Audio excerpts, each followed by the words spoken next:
Good morning and welcome to the Sunday morning Bible class. I've got the privilege to continue our study on the Christian evidences using the Bible correspondence course by Apologetics Press. Our elders have decided to postpone meeting in person for the next 2 weeks, so we'll get to do 2 more lessons from this, and I'm super excited to be able to continue our study. Just to kind of bring you up to speed where we left off, we started our study talking about the different types of unbelievers. And the reason why we do such a thing is because when we go out into the world and we teach the gospel and try to win more souls for Christ, we have to know our audience. We have to know who we're talking to so that way we know where to start our conversation. And as we've always used our example here is, if you're talking to somebody that claims to be an atheist, to try to prove God by using the Bible doesn't do you any good for the fact that obviously they don't believe in the Bible yet.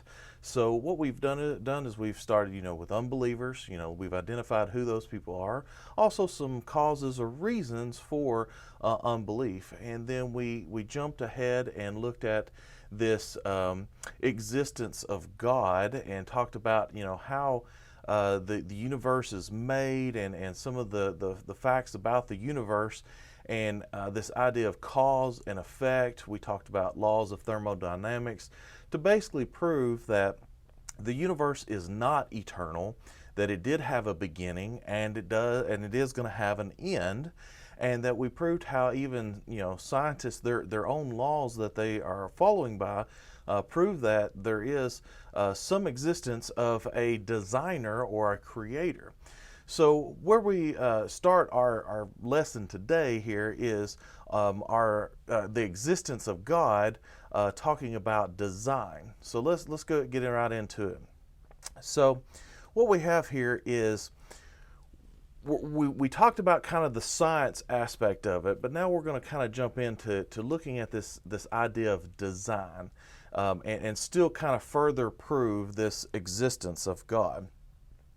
So first of all, one of the laws of thought used in the field of logic is the law of rationality. And once I kind of explain this will make a whole lot of sense that we've had to define this. But basically this states that a person should accept as true only those conclusions in which there's adequate evidence. And basically all we're trying to say here is, when you are provided enough evidence that logically you would accept that as being true. Well, in this discussion for the case of God's existence, theist, in other words, this would be the opposite of an atheist. Atheist being somebody that doesn't believe in God. A theist would be someone that does believe in God. They're going to use logic, clear reasoning, and factual data to present arguments that are adequate to justify the conclusion that God exists. So what we're trying to say is, as far as the way we're going to explain this to others, people that might be atheists or skeptics or unbelievers of any kind, we're going to use this idea that we're going to use logic, things that make sense. We're going to use clear reasoning and factual data. We're not going to make this stuff up. We're not going to have no evidence. We want to provide them with exactly the information they need to get to the correct conclusion that God does exist. So there's different arguments presented by theists, but if you combine them all, it makes an extremely strong, irrefutable case for God's existence. And today's is not going to be any different. We're going to look at some scientific information and some factual information to kind of prove that there is a design and that there is a designer. So with that being said, let's look into this. So there's this thing called the teleological argument, or teleology is basically a word that refers to the purpose or a design, or basically what we're saying is this approach suggests that where there is a design, there must be a designer. And we kind of talked about this a little bit last lesson. What we said is, this phone here just didn't, kind of come to be. It actually, was designed by somebody. So then you have a designer. So what we're saying here is when we look around the world and look around the universe, that we see that there are designs to suggest that there is a designer. So basically, in logical form, just to kind of explain this, the argument may be presented as the following: is if the universe shows evidence of a design, it must have had a designer, okay? And the universe shows evidence of design, which is what we're going to talk about today. So thus, the universe must have had a designer. So we're going to explain this so that if you're ever talking to somebody, you can provide these facts and this information. I would suggest writing them down, putting them in your iPad, whatever you might have, so that when you do talk to someone, that you'll have this evidence readily available. But even unbelievers understand that one does not get a poem without a poet. That would be ridiculous to say that, poem just poof and it just magically came here, that you had to have a poet. Just like, you can't have a law without a lawgiver. You can't have a painting without a painter. So when we look at all this evidence, you have to say, hey, you can't have this design where it's obvious there is a design here. You can't have a design without a designer. So the point of contention here is whether or not there is a design in nature adequate to prove conclusion that a designer does exist. So what we're going to do is we're going to provide some evidence to them to say, okay, there is adequate proof here. There's enough evidence to say, okay, someone had a hand in this, and this has to be a designer. So let's look at some of these things. First of all, our universe operates using exact scientific laws. And what we mean by that is, when we look at things like the precision of the universe and the exactness of these laws, it allows scientists to launch rockets to the moon with full knowledge that they will land within a few feet of their intended target. And what we're saying here is, laws of like mathematics and physics and gravity and things of this nature.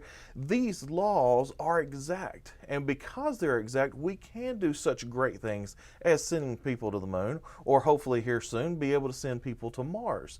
The whole world and universe is evolved around these laws. But while atheists willingly admit that there is complexity and even sometimes order, they are not prepared to say that there is a design, because they know that purposeful design demands a designer. Okay? So they're unwilling to say, hey, even though there's some complexity here, okay, even though there's some order, they refuse to acknowledge that there is a design. Well, let's talk about some of those things. So the temperature inside the sun is estimated to be over 20 million degrees Celsius. Now, I don't know what that translates into Fahrenheit, but let's just say it's really hot, okay?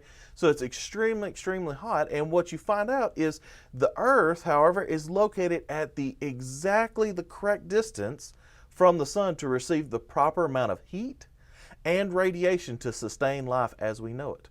In other words, it's exactly as we read here, if the Earth were moved just 10% closer to the sun, far too much heat and radiation would be absorbed. In other words, we would burn up, or it would be dangerous to us. And then if you look at it on the other side of the coin, is if it moves 10% farther away from the sun, it wouldn't be warm enough. We wouldn't have all those things that we need to sustain life. So as we see, it's in a perfect place. You say, well, Mike, I've heard that before. Okay, they might believe that, they might not. What else you got? Okay, well, let's talk more about that. Interestingly, however, as the Earth moves in its orbit around the sun, it departs from a straight line by only 1/9 of an inch every 18 miles. We talked about this last week, where we're talking about the Earth going an elliptical orbit around the sun. It only moves from that straight line 1/9 of an inch. That is very, very small, every 18 miles. But here's the fact that proves that there is a designer, is if it was to depart 1/8 of an inch, going from 1/9 to 1/8 of an inch, we would come so near to the sun that we would be incinerated. And then if you look at the other side of the coin, if you the coin, if you went from 1/8 of an inch, away from it, that we would freeze to death. So that tells you that it is perfectly set in course. It is in a perfect elliptical orbit around the sun. Well, what else? What else more about the let's say the Earth or the universe? The Earth is about 240,000 miles from the moon. And we know that, I think every school kid knows that, the moon is responsible for our ocean tides, that gravitational pull that we get from the moon. Well, if the moon were to move closer to the Earth by just 1/5 of where it is today, the tides would be so enormous that twice a day they would reach 35 to 50 feet high over most of the Earth's surface. In other words, we wouldn't be able to sustain life. That moon is placed in a specific and perfect spot. So what does that tell you? That tells you there is a designer there. Somebody has designed this to fit perfectly. All right, well, let's keep going.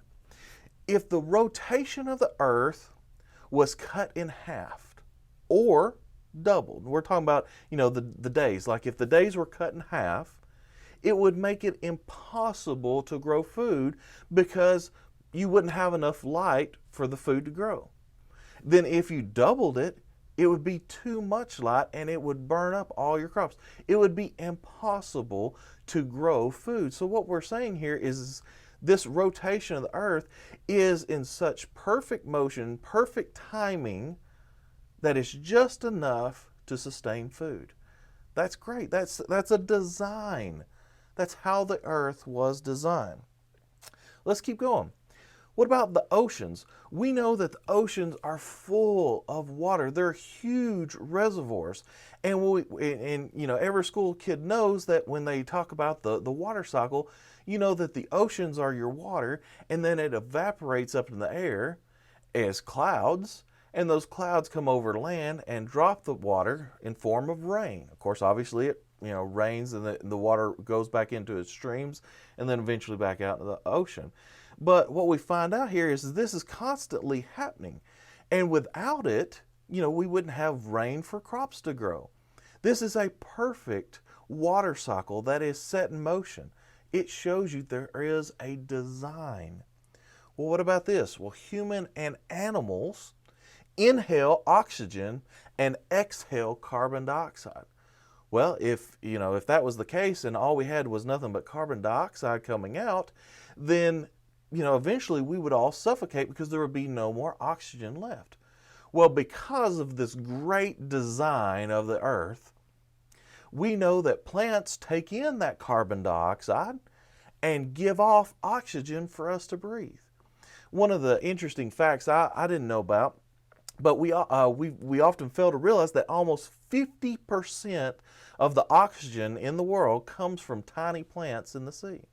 So, if you take that information, if our oceans were to be much smaller than they are, we would soon run out of air to breathe. In other words, there wouldn't be that oxygen being replenished. So what that tells you is when it comes to our oceans, our breathing plants, things of this nature, there is a design. It's perfectly engineered. It's perfectly designed for us. So what we say is, can a person reasonably be expected to believe that these exacting requirements for life as we know it might be just met by, it just happened by accident? A big bang happened and then all these things just set themselves in motion perfectly. I think anybody with a right mind would say, well, no, there's no way that's possible. When, especially, we're talking about the Earth being, if it was moved from 1/9 to 1/8, that it would, incinerate. That's exacting measurements, exacting requirements for life. You cannot tell me that happened just by accidents. But if this many requirements were met in any other area of life, anywhere else on this world, the idea that they had been provided just by accident would be dismissed immediately as ludicrous. If I said, hey, I was just sitting here and a big wind came by and this iPhone came to be just by accident, they would think I'm crazy. They would send me to the loony bin. But that's exactly what they're expecting us to do. They suggest that the universe, the earth, and all life on earth are here just as a result of a lucky accident. Now, if you really sit there and think about that, that's ludicrous for them to think such a thing. That you would have to be absurd to think that that is the truth. And to kind of further our example here is, thinking like this is suggesting that when a tornado sweeps by a junkyard, it is able to fully assemble a Boeing 747 out of the scraps. You'd say that's stupid. That's ridiculous. Why would you say such a thing? That's the same argument that they're trying to present to us. So we should use this evidence and say, hey, you just can't possibly say that all these different things in the universe come together as some big lucky accident.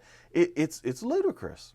The only alternative that you can have from this is that it was created by an intelligent designer. We know that, there is a design. You cannot dispute it. So with this, we're saying there is a designer from this design, and obviously we're presenting that as God. God is that intelligent designer. Well, let's look at some more things. What about the design of the human body? We talked about the universe, we talked about the earth, we talked about all these different things, but there's more to it here. We often, fail to stand amazed at the marvelous creation that is the human body. I think it's a wonderful machine, how it all works.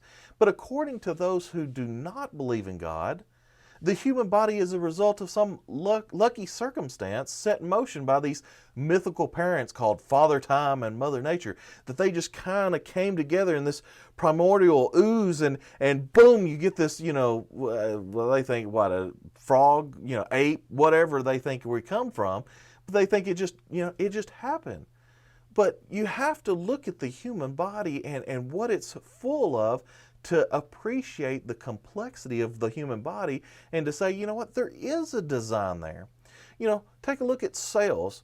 Some cells, if they're placed end to end, would only make 1 inch if 6,000 were assembled together. In other words, they're small, tiny, tiny particles. Yet all the cells of the human body, place them end to end, would encircle the earth 2,000 or 200 times. We're talking about they're that small. What a marvelous creation that is. And you got cells that do different tasks. You got some that are meant for communications to, let's say, muscles and different parts of the body. You got some that their job is to get rid of waste. You got some to transport nutrients, some repair, some reproduce. You've got all these little bitty tiny cells that have a function, but you say, oh, but those were created out of, luck. You can't tell me that. It's a beautiful design. It's magnificent where it comes from. Then you've got this thing called DNA. We've all heard about this. You remember the big double helix spinning and things of that nature. But what's interesting is if you remove the DNA and put them together from just one adult, if you put them, end to end, they would go from the earth to the sun and back 400 times. That's how small we're talking about. Let's look at some more information here. DNA also stores coded information in chemical format. What we're saying here is if you get down and you look at the DNA, there's certain pieces of it that's been coded chemically, right? And what it does is it's this big, complex, multi-layered operating system. When I think of operating system, of course, you guys know I do IT and things like that. I'm thinking like Windows or Mac OS X or Linux or anything of that nature. It's a multi-layered operating system. This DNA is like your big database of who you are. What kind of features you have, what kind of person you are. It's all encoded in this DNA. It's very complex. You can't tell me that out of luck, this complex, multi-layered operating system can be created. You cannot tell me that. The complexity of the DNA molecule, along with the staggering amount of chemically coded information it contains, proves that this supermolecule simply could not have happened by blind chance. It could not. It cannot. So what we say is these cells, the DNA, everything about our body shows that we are a design. And in that case, you've got an intelligent designer is demanded by this evidence. You cannot look at it any other way unless you're choosing to refuse the evidence. What else do we have other than the human body? What about the animal kingdom? Now, this is just one of many. I've read quite a few books that explain different designs in different animals. This is just one of many. But there's this bird that has a thermometer in its beak, and let's explain how this works. Is you know how some of the older thermometers we used to have, you have to stick it in your mouth. You had to stick it in there for about a minute or two or something like that. And of course, if you're a kid, you're trying to hold it up to a light, and your parents find out you got a 120-degree temperature, things like that. Well, now they got them where they can take them in about a few seconds. Well, what's interesting is this bird has the same type feature, right? It's an Australian bird called the Mallee fowl, and what it is the male bird digs and makes a mound for the female's eggs. Okay, so it builds this, and what it does is kind of like if you've ever shoveled, mulch and things like that, you'll see it kind of starting to smoke and steam. This male bird will leave sticks and leaves and in this mound, and it will begin to rot. And when it rots, you get this chemical reaction where it starts to heat up. And what it does is this heat provides that warmth that are required for these eggs. So what the male bird will do is it will go over to this mound and stick its beak into it several times a day to check and make sure that the temperature of these eggs or the mound is the proper temperature to basically provide life to these offsprings. So, and of course, if it needs to add or take away sand to adjust that temperature, it will do that. So what we're saying here is this amazing bird has these features to be able to take care of its own kind. We find out here as a point of fact is that it can measure a temperature within 1/10 of a degree. That is amazing, the accuracy. But, atheists and some of these skeptics want to say, hey, you know what? This bird was just over time, it evolved to where it could do such a thing. I'm sorry, you can't see that. All you can see from this is that it is designed perfectly this way. And obviously, as we keep saying, is that if there is a design, it demands a designer. Okay? What else do we have? What about this beetle with a bomb in its belly? Now, a lot of us have probably heard of this before, but this is this bombardier beetle. It shows an incredible design, and the way it works is it's got a defense mechanism. It's got two chemicals in its body. It's got hydrogen peroxide and hydroquinone, whatever it is, and basically they're produced in its own glands and stored in a large reservoir in its abdomen. So what happens is when this bombardier beetle feels like it's being threatened, these muscles contract and start creating an enzyme that interacts with this hydrogen peroxide. And what it does is it releases this free oxygen and heat to its prey or to its people that's threatening him. And this heat can reach up to 212 degrees Fahrenheit. That's hot. And so it's doing that as a protection mechanism. So we're seeing that this beetle has a specific design mechanism, something that has designed itself to protect itself as a beetle. But can you imagine if you're trying to explain this, I don't know, let's say you're a teacher and trying to describe this to a bunch of kids saying, oh, let me show you how this beetle works and how it all works, and then try to say, well, you know what? This is a very intricate design, but just so you know, this beetle was created over time through evolutionary processes just by chance. It got lucky, and things just happened and they came together. It happened over millions of years too. Those kids would look at you like you're crazy.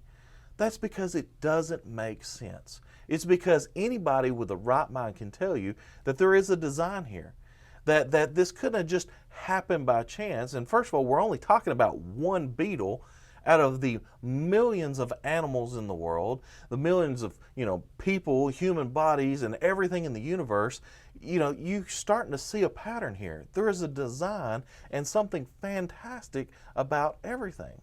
Well, what else do we have? Well, we have this things from animals, human body, organisms, plant life. You've got everything that you can see. And the only, issue here is they want to refuse to believe in God.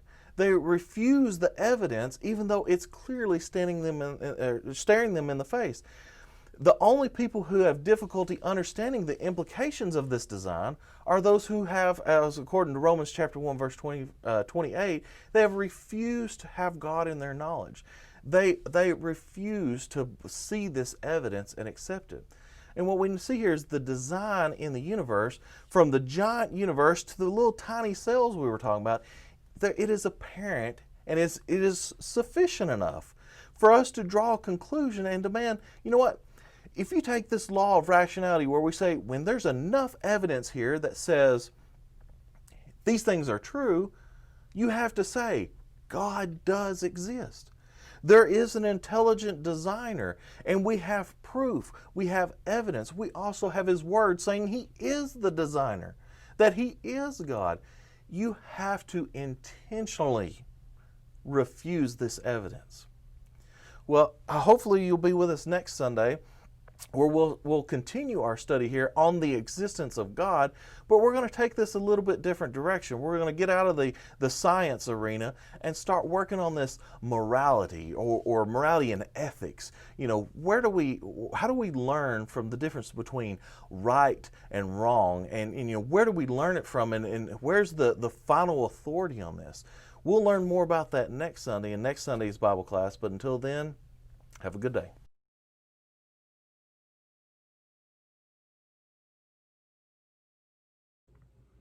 Welcome back to my Sunday morning class. We're going to continue our study in the book Out with Doubt by Kyle Butt. In this chapter, we're going to be looking at creation versus evolution. The author starts off by quoting Genesis chapter 1, verse 1. In the beginning, God created the heavens and the earth. And then there's this paragraph. Facts are stubborn, impartial things that refuse to budge for people of high estate or low degree. The concepts of creation and evolution stand on opposite sides, and the facts stand behind only one of them. Which is it? So let's get in our study and look at the difference, or creation versus evolution. To say that people sometimes disagree about the origin of the universe will be a mild understatement. People not only disagree about how the cosmos was formed, but even take each other to court over the matter. In fact, many public schools in the United States have been involved in some type of lawsuit between people who want the theory of evolution taught in the school system and those who want the concept of creation to have equal time.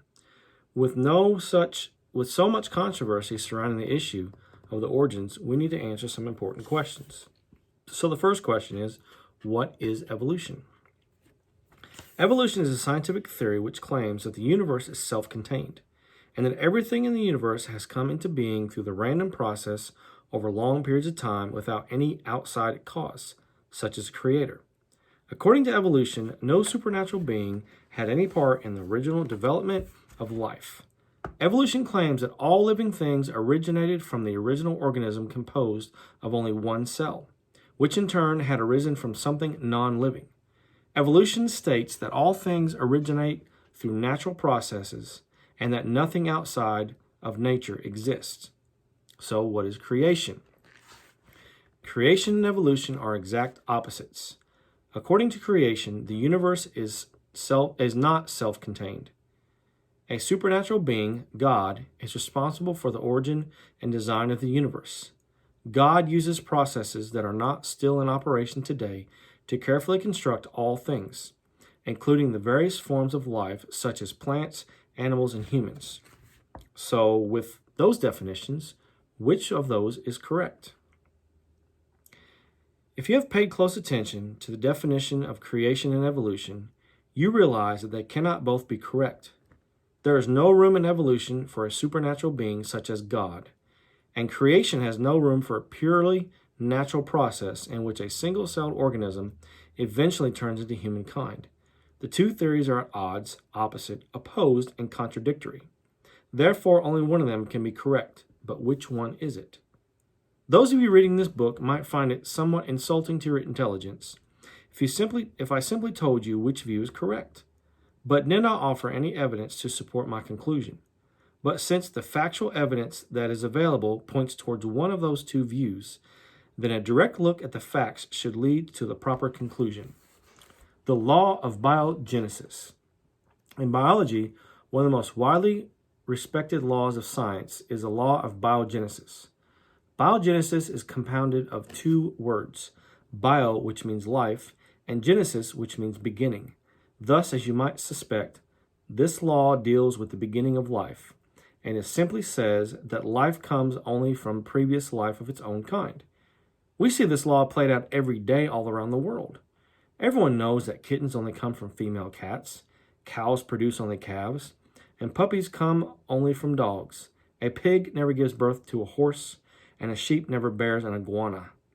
Over the years, the truthfulness of this law has been documented by thousands of scientists, one of the most famous of which was a French microbiologist, Louis Pasteur.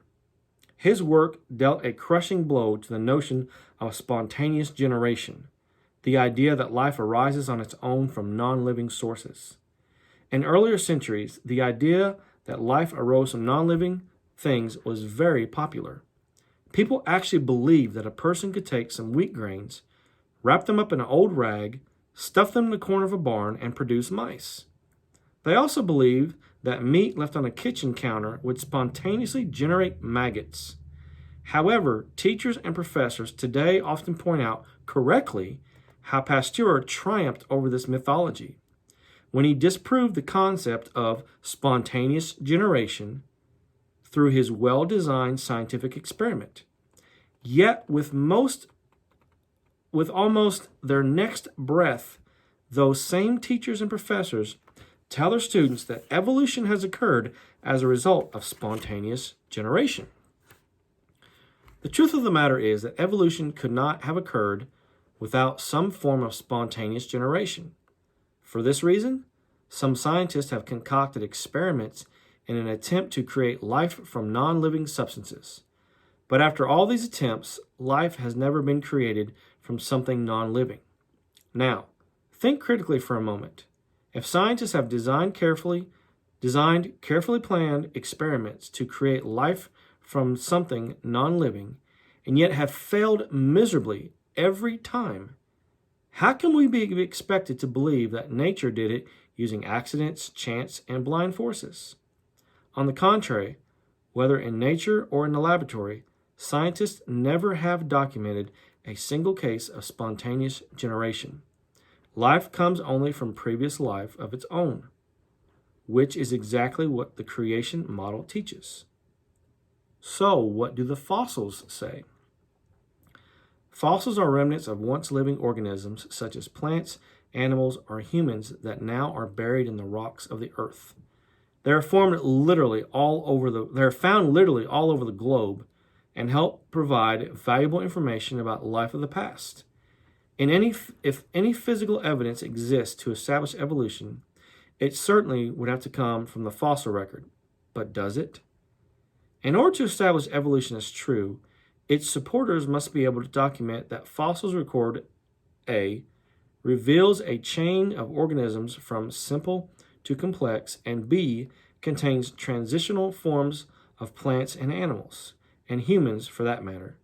A transitional form is an organism that exhibits characteristics of two separate groups, such as half reptile, half mammal.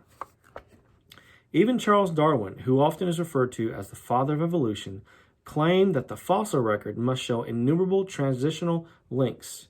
In fact, he titled the 10th chapter of his book, The Origin of Species, on the imperfection of the geological record.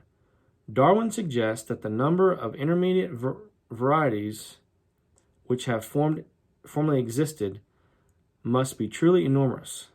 However, he admitted, geology assuredly does not reveal any such finely graduated chains, and this, perhaps, is the most obvious and serious objection which can be argued against this theory. The explanation lies, I believe, in the extreme imperfections of the geological record. Darwin thought that the further geological finds would document millions of transitional forms, but almost 145 years have passed since Darwin's day, and millions of additional fossils have been discovered. Yet the ever-elusive transitional forms are still missing. On occasion, scientists have produced aligned transitional forms, such as Piltdown Man, but these are few and far between. Furthermore, on occasion, some of them turn out to be frauds, and not one of them has ever been proven to be an authentic transitional form. The fact of the matter is, the fossil record still lacks the multitude of transitional forms predicted by Darwin and his followers, and will continue to do so. Why?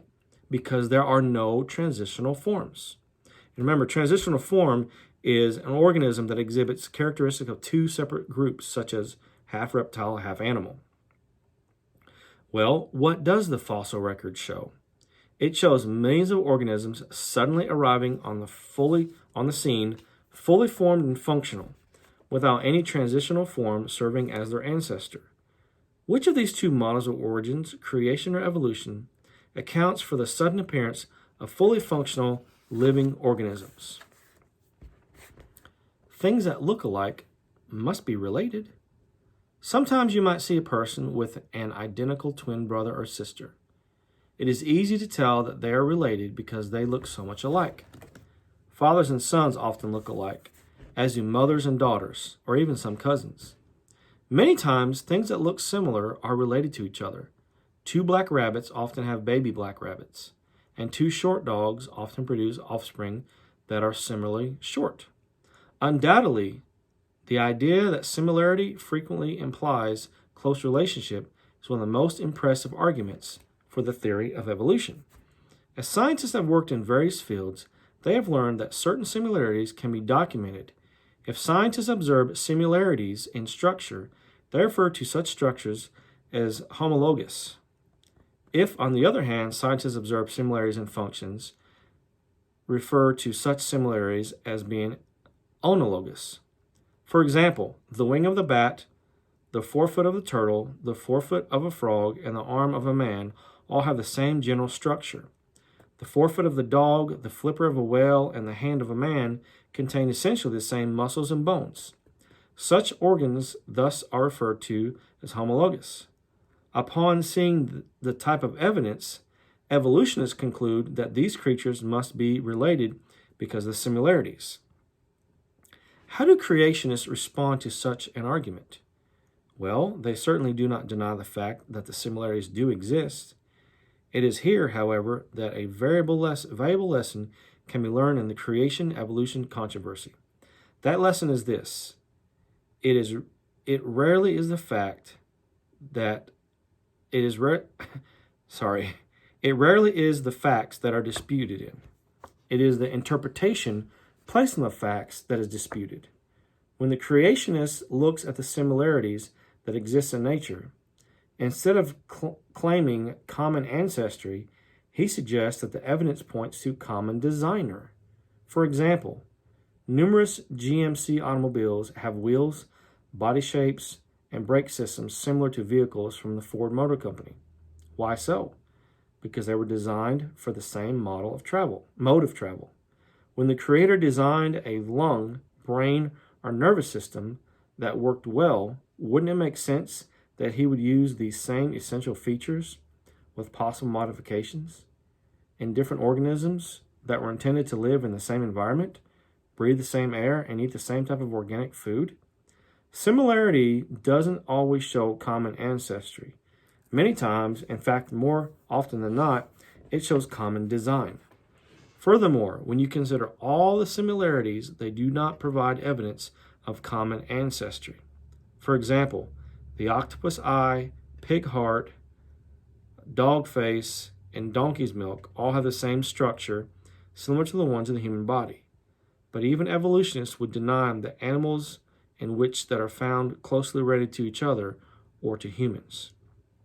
So in conclusion, he says, the list of arguments used to support both evolution and creation could go on and on. There probably are as many arguments for each model, of origin as there are for scientists to make them. But we always must remember that the facts behind the argument are the important thing, not the false interpretations of those facts. The facts say that life comes only from previously existing life. Evolution says life comes from non-living sources. The facts show that no transitional form of half and half organisms exist in fossil records. Evolution maintains that there should be millions of transitional forms. The facts show that similarities sometimes show common ancestry, but also can show common design. Facts are stubborn, impartial things that refuse to budge for people of high estate or low degree.